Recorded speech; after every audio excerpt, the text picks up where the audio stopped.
Well, good afternoon, everybody. This is, I think this is going to be like day 12 of the 49 days of CBC. And we have two people with us this evening. It's Regan Sandy and Jim Sandy. And these folks, I'd say they got the CBC stuff running through their bloods now. They've been involved with week 2 for a good while that I know of. And it's always an honor to get to spend a few minutes with these folks that take time away from their jobs and their family to go work at CBC. And these two are evident of that love and care for the kids that go there.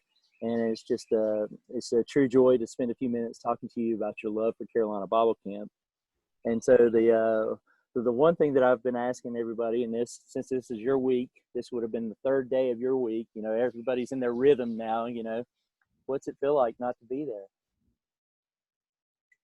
It's really weird because I've never missed a summer, and especially since I got old enough to go to 6th week, I went to 2nd week and then 6th week and then winter camp for several years as well. And I even went to your week once or twice. And so it's really weird to have a summer missed. Something's missing. It's not complete. It's just not right, is it? No. Yeah, exactly the same thing. Yeah, there is something missing here. I was actually talking with Chuck Taylor earlier. It reminded me this will be the week that we're going to be here. And, we actually saw Megan and Michael a few weeks ago. We drove up to CBC, and they're up there for a few weeks this summer. And so we got to play a couple rounds of disc golf, and that was fun. Right. Full flavor of camp for us. But, miss seeing the kids and everybody together. It's just a different place you can escape to and relax a little bit and come back refreshed. We miss a lot. Well, it's always it's probably the most exhausting vacation week that you take, isn't it? Yeah, it is. It is right because by the time you get to Wednesday, you're turning the corner. Yeah, you're running on fumes, but somehow or another you make it through, right? That's right. Well, how old were you when you started going, Reagan? I was 8. 8. So I wasn't technically supposed to be a camper, but things fall through the cracks. It happens. Yeah. And so I went to week 2 ever since I was 8, and then I started going to week 6 when I was 13. All right. So, Mr. Jim, how old were you? Well, I don't know, 8 or 9 years ago, so probably 39, 40. Whatever. All right. Being, but after Reagan started going, we started visiting a little bit for the Friday night singings, and but eventually David coerced me, told me I didn't love Jesus enough unless I would come there and spend the entire week. So I'd at least show I love Jesus and show up at least for one time, and then once I showed up, then I had to give up the next time. So that's like 9 summers for you. How many summers is that for you now, Reagan? 12, I think. There you go. But when you get to talking to like Johnny Melton and a few others that, been there since 1973 and even further back, it's pretty interesting to see the different locations and everything that they've been to. And now since we're settled at Carolina Bible Camp, the history that's been formed there is just amazing when you get to hear the stories and everything. Well, what keeps bringing you back to Carolina Bible Camp each year? For me, it was the community because my youth group was very small growing up, and I was mostly the only girl. I was the only girl who was constantly there, and so that was a huge sense of community, and they share the same values and beliefs as me, and it really, I attribute that to my faith and most of it growing up. All right. It's real fuzzy. All right. Well, Mr. Jim, so what keeps bringing you back each year? Well, at first it was really just, with the family. So both our girls were there, and then, my wife became a nurse out there. But as relationships started to form with the folks there, and it was a good place to go and to get away from the work grind. Even though I still worked a lot while I was there, at least the last few years, it was good to go and kind of relax. And even growing up, I went to ball camps, baseball and basketball camps. This was a different flavor of camp. I didn't grow up in a strict Christian household. We didn't have Christian camps for for youth. And so this was a different flavor. I really enjoyed it. Enjoyed learning new songs and so forth. Good deal. It's always interesting to hear people's backgrounds. You and I are a lot the same. I didn't grow up in the church. I didn't grow up going to Carolina Bible Camp or anything like that. So I kind of hate that I missed out on that, Right. that opportunity. If y'all have, each one of you, if you had a favorite memory you wanted to share from Carolina Bible Camp, what would that memory be? So I worked kitchen most of my senior time at camp, both weeks. And I remember one day we were getting ready for some meal, and it may have been like just after the prayer, and Kevin was like playing music or something, and a song by Journey came on, and everybody in the cafeteria just started like belting it out, and it was just like so impromptu and so fun. And then the next day it happened again with Greatest Commands, and it was just so cool because like we were all kind of on the same wavelength, and it was very spontaneous, and it was super fun. Good deal. Yeah, that was a great memory.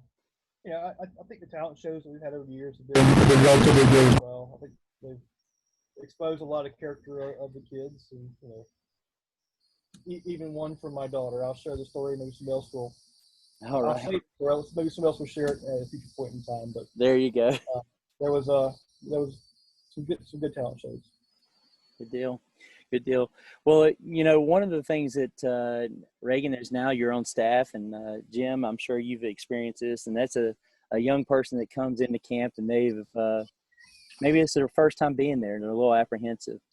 How do you make them, or how do you tell them about Carolina Bible Camp to kind of ease that tension that they have?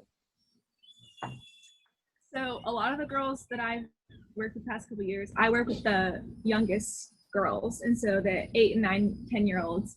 And I think the fact that I am younger really helps me relate to them a lot, because I can kind of say like 2 years ago, like I was a camper too. Like I was in your shoes 2 years ago.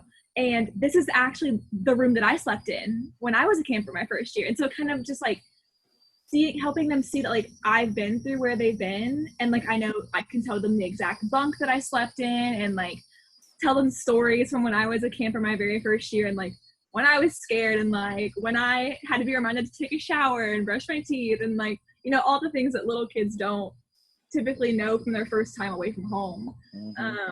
And so I think that really helps them like just get more comfortable with me, and so that throughout the week they can be more comfortable with the situation in general.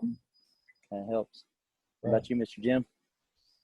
Yeah, I mean, just probably more so from maybe a new staff member just coming in, just encourage them to jump in. Sometimes if they're new, be an assistant director. I'll just give them a job. Just get them warmed up, and just once people feel in the lay of the land, it all settles in. Everybody goes fine. So. It's pretty overwhelming the first year that you're a staff member, isn't it? Right. It is. It can be. Yep. You just don't know how you can be useful. Right. You're depending on the other ones, kind of give you something to do. Mm-hmm. I think David has no problem with that, by the way. Yeah. I showed up, I think, for the singing, and so I'm like, I was visiting the first year I was out there, and I may have been in like some nice slacks and shirt. And he's like, you go out there and help get them cans out of the trailer. And so we're pulling cans out of the trailer, and there's beads everywhere and sticky, and well, with your experience at Carolina Bible Camp, I'm sure you've met a lot of staff members that have probably left an impression on you, and the people that you probably go to and you can talk to at any time, even when you're not at camp. Is there somebody that stands out to you that has really, really been that person for you at Carolina Bible Camp over the years? So my very first counselor was Janelle Witten. And we now work together, and we talk every day, and we are like really, really close friends. And I spent a lot of time with her family. But growing up, like she was my first counselor, and she was the one who would like not let me talk at 2 a.m. and I don't understand why. But she has really become a really good friend of mine. it's just the transition from being camper to staff really made us bond. I mean, I've made some great friends out there, and I can't say there's any one that's probably above another. Just, I mean, I've met Megan and Michael out there, years ago. We've hit it off, some great friends. Reagan's in Nashville now at Lipscomb, and when they were, before he started moving to his new role he's doing, great place to visit. They're always welcoming us in. Look forward to seeing them, playing games and hanging out. David, of course, but he's right here at home too, so we get to experience him year round, not just a week a year. So you poor fella, you. Right. So and there's so many other. I mean, Chuck and Leanne and list goes on. So get to see Kevin and Sherry when they get to come back from Europe.